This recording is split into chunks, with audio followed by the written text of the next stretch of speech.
Caché dans le placard, Jack surprend une conversation entre ses parents et comprend que son oncle est en réalité son père biologique.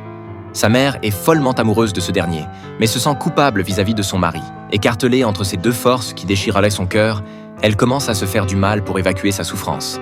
Chaque jour, elle s'oblige à avaler des anguilles, qu'elle déteste par-dessus tout, allant jusqu'à ingurgiter des poissons vivants. Elle finit par développer une grave maladie d'estomac qui l'emporte, ainsi que l'enfant qu'elle portait. La guerre n'épargne personne, mais grâce à son apparence de petit garçon de 5 ans, Jack échappe au pire. Cependant, sa ville est rapidement occupée. Il a désormais 18 ans, mais tout le monde le traite encore comme un enfant. Un jour, sa grand-mère embauche une jeune bonne de la campagne. Son joli minois fait instantanément battre le cœur de Jack. Alors qu'elle prend un bain de soleil, il s'amuse à répandre du sable sur son nombril et à saupoudrer sa paume de bonbons pétillants qu'il lèche tendrement. Voyant que la jeune fille ne se fâche pas, il pousse le bouchon encore plus loin et insiste même pour dormir avec elle le soir. Cette nuit-là, il laisse libre cours à sa passion avec la bonne. Au moment où il pense avoir trouvé l'amour, il découvre qu'elle entretient déjà une liaison avec son père. Le ventre de la jeune fille s'arrondit et la famille s'agrandit d'un petit frère.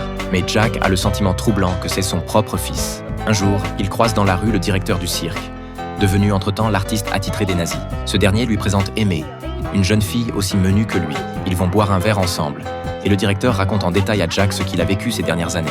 Mais le cœur du garçon est déjà tout à Aimée. Il s'empare du verre qu'elle vient d'utiliser et déploie des talents qui dépassent l'entendement. Ils veulent tous les deux que Jack les rejoigne. C'est ainsi que Jack quitte sa ville natale et part avec eux se produire sur le front français.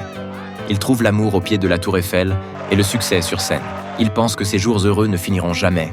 Mais un matin, le directeur déboule, affolé. Un bombardement soudain les oblige à fuir. Aimée, trop gâtée, prend tout son temps pour aller boire un café. Son amant disparaît de façon absurde. Jack perd toute envie de continuer à jouer. Des années plus tard, il rentre chez lui. La ville est entièrement occupée. Il serre chaleureusement son père dans ses bras et offre un tambour en fer blanc à son petit frère. Mais il n'a pas oublié la douceur de cette nuit passée avec la bonne, ni la certitude que son frère est en réalité son fils. Au gré des revirements de situation, son père brûle tous les objets liés aux nazis et se terre dans la cave avec sa famille. Il arrache précipitamment son insigne nazi et l'enfouit à la hâte dans la terre. Mais les soldats russes font irruption et fouillent minutieusement la maison. Pour éviter qu'il ne découvre l'insigne, Jack le glisse discrètement dans la main de son père. Pris de panique, celui-ci l'avale d'un coup. L'objet reste coincé dans sa gorge, impossible à déloger malgré tous ses efforts. Les soldats croient qu'il cherche une arme. À partir de cet instant, Jack n'a plus que son fils comme seul parent. Le jour où son père est mis en terre coïncide avec la fin de la guerre. Jack jette son tambour en fer blanc dans la tombe. Au loin, son fils lui lance une pierre qui l'assomme sur le cou. Mais un fou qui passe par là esquisse un sourire et déclare que le corps de Jack est en